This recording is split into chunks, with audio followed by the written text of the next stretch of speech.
ngaji ya 7 item tentang kitab Syariatul wal Khalidah, dan nanti saya mohon Pak Rektor sambutan sekitar 15 menit, juga Pak On juga boleh curhat Pak Rohidi, karena tadi sudah cerita-cerita tentang problem gaya pengajaran Islam modern. Saya ngambil 7 item supaya semuanya dapat berkah dari kitab Syariatul wal Khalidah. Pertama saya mau cerita atau menerangkan, ini nomornya ada urut tapi sesuai prioritas yang saya inginkan. Halaman 1, 2, 3 ya. 7 item saja nanti cepat insya Allah. 1, 2, 3.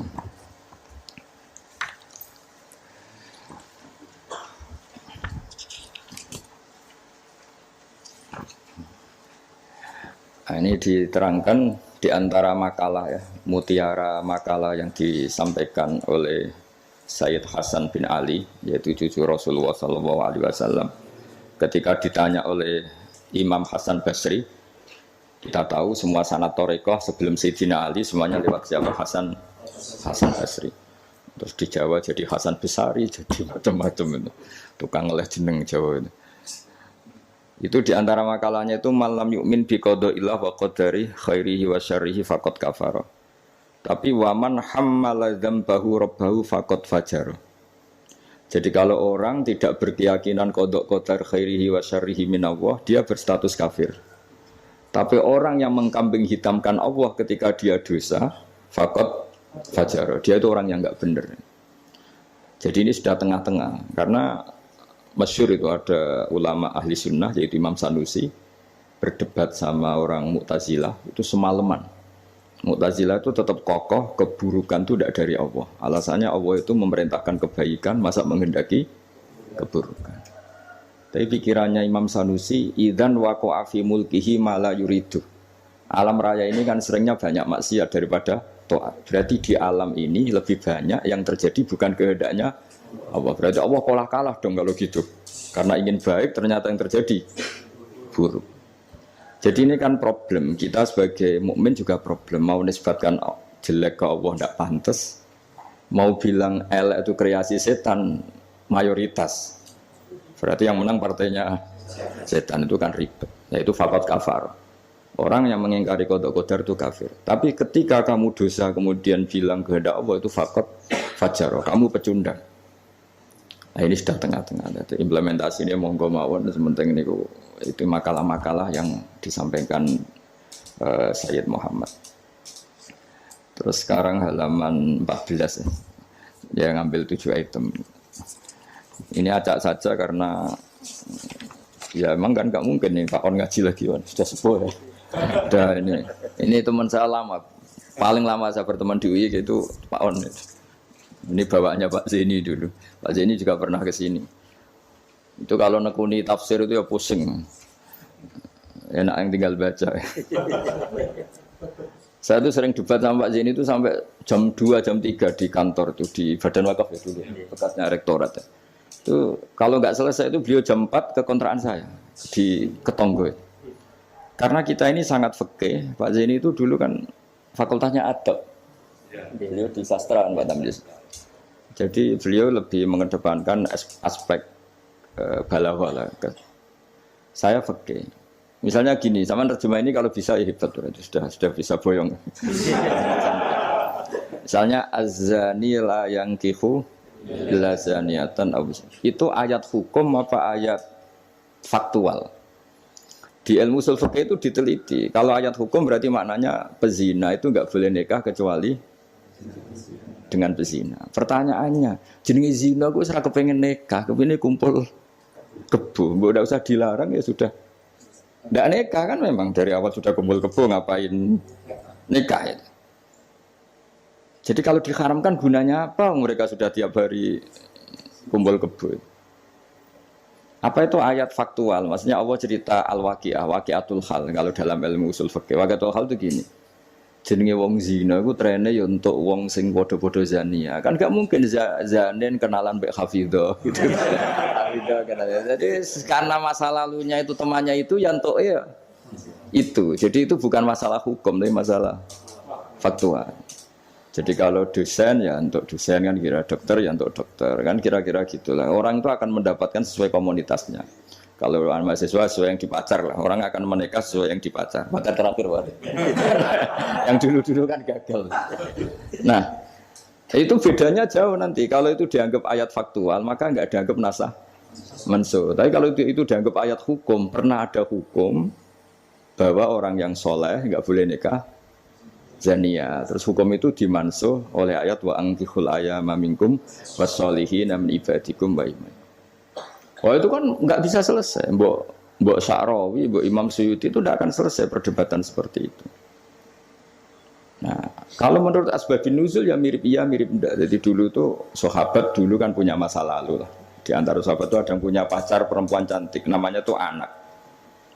Ketika dia sudah Islam sudah baik masih kangen sama pacar lamanya. Pacarnya itu di Mekah. Ketika Fatu Mekah ingat lagi. Jadi kayak mantane sampean terus rondo nilai meneh. Ini manusiawi sekali. Terus walhasil terus tanya, ya Rasulullah kalau saya nikah anak boleh ndak? Tapi dia masih begitu, maksudnya masih profesinya masih seperti itu, masih PSK lah kira-kira gitu. Kira-kira baghiyah kalau dalam bahasa Arab itu baghiyah. Terus karena si cowoknya ini sudah afif, sudah soleh, sama Quran dilarang, jangan. Kamu orang soleh kok nikah sama yang seperti itu. Nah, larangan ini itu larangan hukum, apa larangan sosial, apa larangan etika. Itu perdebatannya ulama usul fikih. Kalau larangan hukum, itu jelas keliru. Kelirunya justru Islam itu ingin yang zania itu nang nikah, dan statusnya zania itu hilang. Makanya Nabi itu punya sekian sisi unik karena beliau kadang ngendikan hukum, kadang ngendikan etika, kadang ngendikan tadi faktual, waqi'atul hal. Misalnya begini, ada seorang zania. Ini saya cerita aspek fikih ya. Zania sudah hamil, dinikahi orang lain. Ini harus melahirkan dulu apa enggak? Hampir semua ulama bilang enggak usah karena enggak perlu ada apa? Iddah. Untuk zania enggak perlu iddah karena iddah itu kan untuk nikah yang sah. Tapi suatu saat Nabi itu pernah ditanya, ya Rasulullah ada orang yang biasa kumpul kebo, lelaki dan perempuan bisa kumpul kebo, sekarang sudah nikah. Itu Nabi ngapresiasi dan beliau ngendikan, qad kharaja min sifahin ila nikahin. Ya baguslah sekarang yang tadi malam mungkin masih berstatus kumpul kebo, gara-gara nikah, sekarang kumpulnya sudah kumpul nikah. Jadi Nabi komentar, qad kharaja min sifahin ila nikahin. Dia sudah keluar dari tradisi kumpul kebo menjadi tradisi yang baik yaitu nikah. Hubungan intimnya sudah berstatus nikah. Makanya kita-kita yang kiai itu kalau ada orang minta dikawinkan itu bingung. Bingungnya kalau langsung dikawinkan geger BKUA.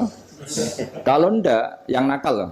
Justru kalau kayak kangkang nggak nakal itu nggak wajib menikahkan sekarang. Nanti 40 tahun lagi ya nggak apa-apa. Tapi kalau orang nakal itu malah harus. Kalau minta dinikahkan sekarang kok kamu ndak mau, kan bisa aja malamnya gitu lagi.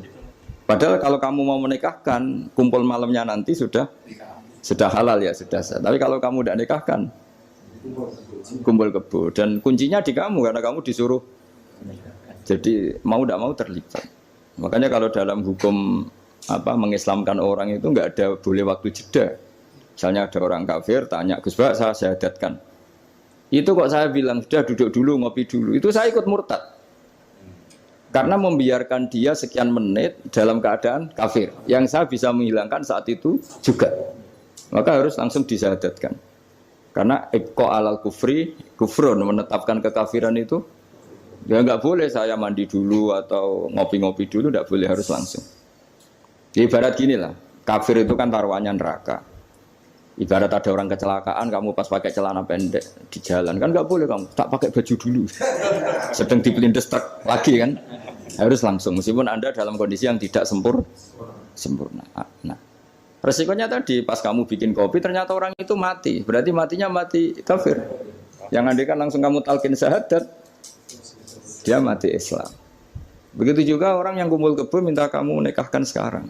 Kalau kamu nikahkan maka nantinya sudah kumpul nikah. Tapi kalau enggak, nah tapi kalau orang soleh seperti ini biarin aja nggak apa-apa. Jadi orang soleh itu ya ada resikonya karena sepe tidak mengharuskan nang nikahkan itu. Nah lagi kembali tadi azani la yankihu illa zaniatan aw musyrikah. Itu faktual, apa hukum, apa etika. Ya kita mau tidak mau debat karena kita nggak punya pilihan. Ulama ada mengatakan tunas samanso, ada yang anggap itu waqiatul halannya, ya kondisi sosial pasti seperti itu kan. Nah, masa zani misalnya terus akrabnya sama hafidho atau solihah kan kemungkinan itu kecil. Kalaupun akrab ya mungkin yang satu nipu kan, pura-pura ada orang hidung belang kan. Nah itu mau tidak mau itu harus debat seperti itu. Terus kedua aspek yang sering saya debat dengan Pak Zaini itu aspek bahasa fikih. Bahasa fikih itu menuntut vulgar. Enggak boleh kinayah, enggak boleh persemuan tarik. Kalau bahasa Pak Zaini karena beliau biasa kesusastraan itu lebih halus. Itu memang ya ribet. Ya karena kita sering enggak punya pilihan. Saya ulang lagi sering enggak punya pilihan. Enggak boleh misalnya zina itu dibahasakan tidur bareng. Enggak boleh. Karena kalau tidur bareng dihukumi zina, berarti orang yang tidur bareng tidak melakukan itu boleh dirajam kan. Itu kalau di fikih harus vulgar. Ada saksi yang menyaksikan itunya masuk sampai detail. Saksi ngerti tidur bareng atau berdempetan saja enggak boleh. Jadi ya agak kacau memang bahasa fikih itu mau tidak mau harus vulgar. Harusnya orang-orang etik itu enggak mau. Nah, di sini terus misalnya ada masalah ketika aula mastumun nisa. Aula mastumun nisa itu bahasa sastra apa bahasa beneran gitu. Kalau bahasa sastra berarti Quran itu sangat halus sehingga membahasakan jima itu lamastum. Lah Ibnu Abbas berpendapat itu atau kamu hubungan intim sama istri kamu itu membatalkan wudu. Nah ini yang kelompok-kelompok tertentu berpendapat gitu, makanya untuk batal nunggu hubungan suami istri. Tapi ada ulama mengatakan lamastum memang benar-benar nyentuh, jadi sekedar nyentuh tangan ini sudah batal. Jadi efeknya ini besar. Yang satu bilang lamastum kinayatun anil jima, sehingga untuk mengatakan batal harus nunggu jima. Yang satu ya memang lamisa, memang pegangan saja. Nah, terus jadi dua kelompok mazhab itu. Jadi memang perdebatan memaknai Quran itu ya mau tidak mau. Cuma kalau sama-sama ahli kan masih ada ringnya. Nah, sekarang yang ribet itu mau Quran raiso isane terjemah melok nafsiri itu musibah itu. Itu musibah besar. Nah karena Quran itu kalau bahasa itu diulang ini supaya maknanya itu begitu. Kadang sama. Makanya kata Imam Ghazali ngulang itu karena sama. Misalnya gini ya, tak beri contoh ya. Orang dosa itu pasti punya akibat ke orang lain. Disebut ajroma. Ajroma itu melukai orang lain. Innal ladzina ajromu kanu minal ladzina amanu yadhakun. Tapi nanti digenti. Kalau ajromu ini ditafsir digenti kafaru karena di belakang digenti fal yaumal ladzina amanu minal kuffar bukan minal mujrimin. Jadi di depannya pakai kata ajromu, di belakang pakai minal kuffar. Misalnya tadi ada 3 kelompok di akhirat, menerima tangan kanan, menerima buku dengan tangan kanan, kedua dengan tangan kiri. Tapi yang terlalu buruk itu waro adzohri, menerimanya membungkungi yang ngasih.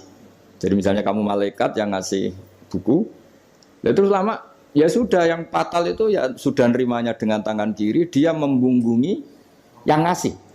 Jadi sudah ngawur secara etika. Misalnya dipanggil si A sini. Si malaikat tadi orang ini memang bakat buruk. Pas nerima buku itu sudah sangat tidak beretika. Sudah dengan tangan kiri sambil membungkungi. Sehingga malaikat ini semangat ngadapnya ya kumat lah, kumat mangkelnya itu sudah tidak beretik, sudah pakai tangan kiri. Tapi kita yang sopan itu kan menghadap pakai tangan kanan. Ya muni matur nuwun barang menapa. Sehingga terus jadi malaikat itu makanya semua nanti di akhirat. Nah, akhirnya kelompok itu hanya 2. Kanan dan kiri. Nah, kiri ini yang ekstrim sampai ya sudah kiri. Nah, itu kata Imam Ghazali, jangan kira ada kelompok 3. Ya ada yang biyamini, bisimali, waro'a dori gitu lah. Jadi sering seperti itu. Jadi hanya 2 tapi diredaksikan 3. Begitu juga neraka misalnya. Neraka itu kiai kuno nak darani digelundungno ning neraka. Itu bahasa paling bener ya. Karena orang masuk neraka itu kan bayangannya Quran itu kan wajah alam min baini itim satwa min khalfihim satan fakhsyanahum terus sampai saat terusnya fahum mukmahun. Mukmahun itu ditekuk. Nah itu sebagian Quran redaksekno yu'raful mujrimuna bisimahum fayukhadhu bin nawasi wal aqdam. Nawasi itu bathuk, aqdam itu delamaan. Jadi bathuknya kok sampai nyium. Ya kiri ke gini gambarannya itu gini, ditukuk gini, ininya diikat sampai kena kaki. Nah bentuknya sudah kayak bola, makanya wong kuno nak darani itu diglundungno ning rokok. Kamu tidak usah praktek, maksudnya ini cerita. Tapi gambarannya memang gini. Inna ja'alna fi a'naqihim aghlalan. Terus fahiya ilal asqan fahum mukmahun, ini di rantai dicancang dikenakan ini. Ya ini apa itu peragaan saja. Ya nanti enggak usah apa dipraktekkan. Nah karena bentuknya sudah gini, terus ya nah neraka itu bawah. Ya neraka itu kan posisinya bawah. Mulane darani munggah swarga karena surga itu naik. Digludungno ning. Nah ini cerita kealimannya wali-wali dulu. Jadi membahasakan masuk neraka itu digludungno. Karena posisi sudah kayak bola itu. Diikat dengan bentuk seperti itu kan. Nah, redaksi yang di Yasin yang tadi aghlalan fayya ila asqan fahum mukmahun itu ya sama dengan redaksi yang di surat Rahman yu'araful mujrimuna bisimahum fayukhadhu bin nawasi wal. Nah hal-hal seperti ini tuh ini sekaligus saya curhat ya ke Pak Rektor. Jadi memang tafsir itu nggak orang yang menguasai Quran karena lafadz, kalau bahasa kasarnya lafadz jebakannya banyak. Maka kata Imam Ghazali dalam Ulumul Quran, fayadhunnu dzannun, orang mengira bahwa itu kelompok yang berbeda karena dengan redaksi yang padahal itu kelompok yang sama karena Quran itu balaghah, Quran itu adab. Ya tadi keahliannya Profesor Zaini di sisi ini itu tahu. Jadi memang ya seperti itulah nangani Quran. Sehingga dulu Imam Syafi'i ketika ditanya orang boleh tayamum itu kapan? Ya kalau tayamum karena tidak menemukan air di padang Sahara karena tidak ada air, sarannya nyari-nyari dulu. Nyari-nyari air ke sekelilingnya ya. Kalau ada kafilah ya tanya-tanya bawa air enggak, baru kalau enggak menemukan baru tayamum. Ketika ditanya, "Mad dalil ala dalik?" Lalu dalilnya apa? Imam Syafi'i dengan enteng baca falam tajidumaan. Kemudian kamu tidak menemukan air. La yuqalu liman lam yatlub lam yajid wa innama yuqalu lam ya'rif. Di mana-mana tidak menemukan ya sudah mencari, baru namanya tidak menemukan. Bagi yang belum pernah mencari tidak bisa dikatakan tidak menemukan. Jadi itu la yuqalu liman lam yatlub lam yajid. Bagi yang belum pernah mencari namanya tidak menemukan, tapi namanya tidak tahu. Nah, itu contoh-contoh ijtihad Qur'ani ya. Jadi ya lafadznya Quran hanya falam tajidumaan. Tapi namanya tidak menemukan berarti ada sabqit tolab. Mesti dimulai mencari. Ya, terus berikutnya ini ya acak saja. Enggak sampai 7 ya enggak apa-apa, sekenanya aja. Ini kan curhat susahnya terjemah. Makanya terjemah itu antar orang alim ya beda, bodoh sama alim tambah beda. Cuma yang satu ngawur lah, yang enggak ngerti ngawur itu kalau tidak tahu kok. Ya, halaman 42. Nah, ini yang masalah kias. Fannasu wa ingkana khoson lakinnahu yasiru aman. Nas itu meskipun waqiahnya itu khusus, lakinnahu yasiru aman. Pada akhirnya menjadi umum. Ya. Menjadi umum itu karena mau tidak mau ada kias. Kias itu analog, no? Atau pola. Misalnya gini yang dicontohkan di sini misalnya Nabi memang hanya ngendikan layak til qadi wa khutban. Enggak boleh seorang hakim memutuskan hal-hal yang krusial dalam keadaan emosi. Khutban itu emosi yang sangat. Lalu kiasnya apa? Rektor juga enggak boleh dalam keadaan emosi bikin keputusan. Kiai juga enggak boleh, suami juga enggak. Siapapun enggak boleh. Cuma yang sering bikin keputusan otoritatif itu kan qadi, hakim. Jika Nabi hanya ngendikan al-qadi. Lalu lama mengatakan khutban itu kenapa tidak boleh? Karena orang kalau emosi itu akalnya agak mati paras lah gitu. Lalu itu tidak harus pas emosi ya. Ulama menamakan terlalu syahwat ya nggak boleh, terlalu lapar ya nggak boleh, hakin ngempet nguyoh ya nggak boleh, ngempet ngising. Sehingga kata khutban kemudian diganti fi halatin yasu'u khalquhu fiha. Dalam keadaan yang dia nggak begitu normal. Di antara enggak begitu normal, terlalu syahwat ya enggak boleh, terlalu emosi enggak boleh, terlalu lapar, lalu nahan kencing, nahan BAB dan sebagainya. Itu lafadz itu wan nasu wa ingkana khoson nas meskipun khusus yaitu Allah Nabi hanya ngendikan khutban, tapi nanti menjadi umum berdasar hukum apa? Qiyas.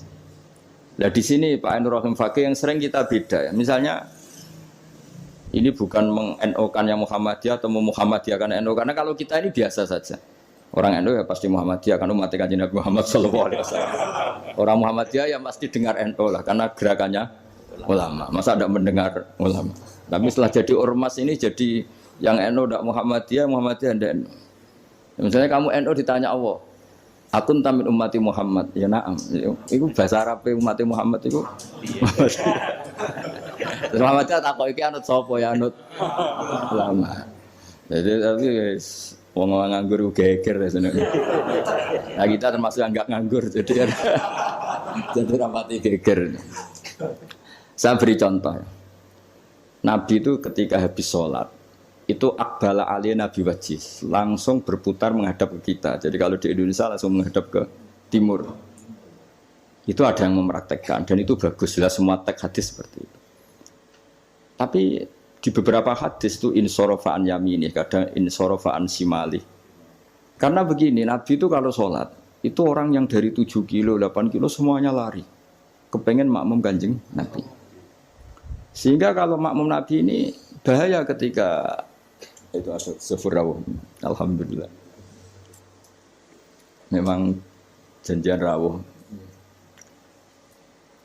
Ya saya teruskan ya. Jadi ternyata di syurahul hadis, para pensarah hadis ketika Nabi menghadap ke timur dan itu ya banyak yang meraktekkan dan menurut saya tidak masalah. Itu karena Nabi tidak ingin orang yang datang terlambat, kalau dalam bahasa fikih disebut masbuk. Itu Nabi ngira fi sholatin, padahal hakikatnya sudah tidak sholat. Jadi andaikan Nabi tetap menghadap ke barat, misalnya di Indonesia, dengan posisi duduk yang sama, maka yang datang terlambat langsung usolli fardhu zuhri, makmuman, dengan arti makmum ke Nabi, terus duduk. Nah kalau dia makmum, padahal Nabi nyatanya sudah selesai. Itu sholatnya tidak sah, karena menggantungkan sholat atau iktimam dengan orang yang sudah tidak sholat. Nah sehingga gerakan Nabi ini dianggap maklumat kalau beliau sholatnya selesai. Nah karena filosofinya itu maklumat kalau sholatnya sudah selesai, ada yang milih memang benar-benar ke timur juga maklum. Kan gak mungkin sholat madhep ke timur. Sehingga yang datang tahu. Terus ada yang milih ngalor. Jadi sebetulnya itu bisa pakai. Ya kayak orang tahlilan, pakai keplok sudah selesai itu kalau sebetulnya bisa pakai apa saja, yang penting memaklumatkan kalau sholatnya itu. Loh, ini yang ngendikan tidak saya, kitab Fathul Bari karangannya Ibnu Hajar Al Asqalani, Sarah Bukhari paling populer. Nah itu yang disebut Sayyid Muhammad wan nasu wa ingkana khoson fa innahu yasirun aman. Ya kayak tadi misalnya laiktil qadi wa huwa khutban, kemudian khutban ini memasukkan semua kondisi yang kita kurang fit. Itu tidak boleh bikin apa? Keputusan. Qadhi ya juga kita ganti. Tidak harus qadhi, Pak Rektor, Pak dosen, seorang suami kalau bikin keputusan jangan dalam keadaan yang khutban atau ngempet nguyuh, ngempet ngising, hakin itu. Kalau dalam bahasa Arab hakinan itu. Nah ini penting saya utarakan karena kalau kita terlalu tekstualis, itu nanti kita naik Innova tidak perlu baca subhanalladzi sakhkhara lana hadza. Karena ayatnya itu kan wal khayla wal bighala wal hamira litarkabuha wa zina. Ini tidak ada Innova ini. Ayatnya ya litas tahu ala sumatas guru ni'mata rabbikum idza stawaitum ali wa taqulu subhana. Ini kan jelas litas tahu ala zuhur ini Innova tidak ada zuhurnya, ini tidak ada punggungnya. Jelas ayat sebelumnya tentang wal khayla wal bighala wal hamira litarkabuha wa zina. Nah, jadi kalau terlalu tekstualis maka naik Innova Ferrari itu tidak usah baca subhanalladzi karena ayat ini tentang bighala ya tentang bighala. Tentang khimar dan seterusnya dan seterusnya. Di itu saja nanti saya mohon curhatnya Pak Rektor tadi sudah curhat di teras saya 15 menit Pak. Ya, sekitar 10 menit mungkin ke Sofur 10 menit. Nanti yang donga kayak Mansur. Kalau Pak Rektor donga rapati mati. Karena jadi rektor tuh hisapnya berat. Jadi dosanya itu seneng gaya keputusan enggak siap jadi objek keputusan itu. Itu ya mau tidak mau memang. Tapi itu bagus kata bapak. Kata bapak, kowe kudu wani dadi kiai. Tapi dados kiai ngeten. Wong tawadhu ora mutu jare bapak. Gayane tawadhu asline mau tanggung jawab. Jadi bapak itu saya dulu ya heran, kenapa bapak itu lebih suka kancanan wong mlete timbang wong tawadhu. Dulu saya tuh heran. Setelah saya jadi kiai itu wong mlete itu luwih gampang syukur. Cuma wong sing ra cocok darani ngono iku mlete. Asline wong mlete iku gampang syukur. Lah opo dadi rektor, dadi pegawai negeri ra enak dadi wong biasa ngopi ra ono sing ngekang. Ya sudah kalau dia caranya syukur seperti itu biarkan saja. Itu kan mletis, mau udah direktor, mau jadi menteri, ra enak, urip kok terikat. Padahal misalnya dia gelem ya ora ono sing dadekno. Tapi cara dia syukur memang akan ngomong terus seperti itu. Gak enak jadi PNS, jadi rektor ra enak, jadi menteri ra enak. Wong kok terikat, enak jadi wong ini iki, butuh rokokan, butuh ngombe. Dulu saya nganggap orang seperti itu meliti. Tapi bapak tuh suka sama orang seperti itu. Setelah saya jadi kiai itu tahu ternyata itu bahasa syukur. Ya membela diri. Emang dia happy-nya kalau ngomong seperti itu ya.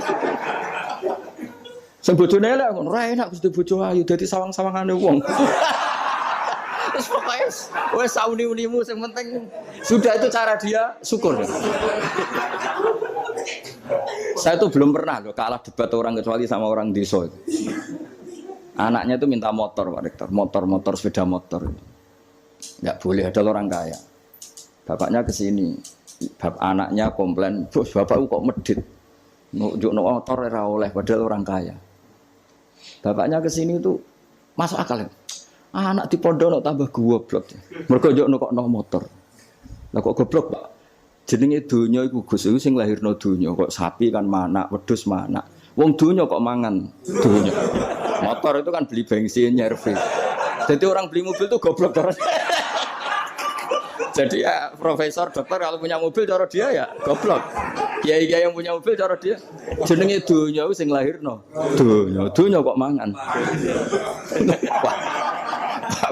Iki kok pinter juga. Akhirnya, Pak, lah sampean ngene Pak, diteropon Agus Pak motor, goblok. Tapi kita menjadi tahu, ternyata di balik lugune iku ya ono pinter ya. Meskipun dia pecundang, artinya pecundang itu gak gelem motor nang ndi yo ngetroponakane. Tapi ya intinya hidup itu harus mendengar. Jadi bapak itu senang mbek wong mlete. Nek mbek wong tawadhu itu gak pati, karena alasannya bapak. Kon ngimami gak gelem, kon takmir masjid gak gelem, dadi rektor gak gelem. Wis padune mau tanggung jawab, terus engko nek ana salah karek ngritik. Lha iku ora tawadhu wong Indo jare bapak. Nah ini cerita kearifan orang-orang dulu. Jadi orang-orang dulu kelihatannya seenaknya tapi sudah dihitung. Ternyata orang Melite itu ya dia membela dirinya sampai seperti itu. Membela gak gelem mau jadi menteri, jadi rektor, gak enak urip terikat. Ada nanti kan dia gelem ya ndak ada yang nawarin. Ya sudah, tapi cara dia syukur seperti itu.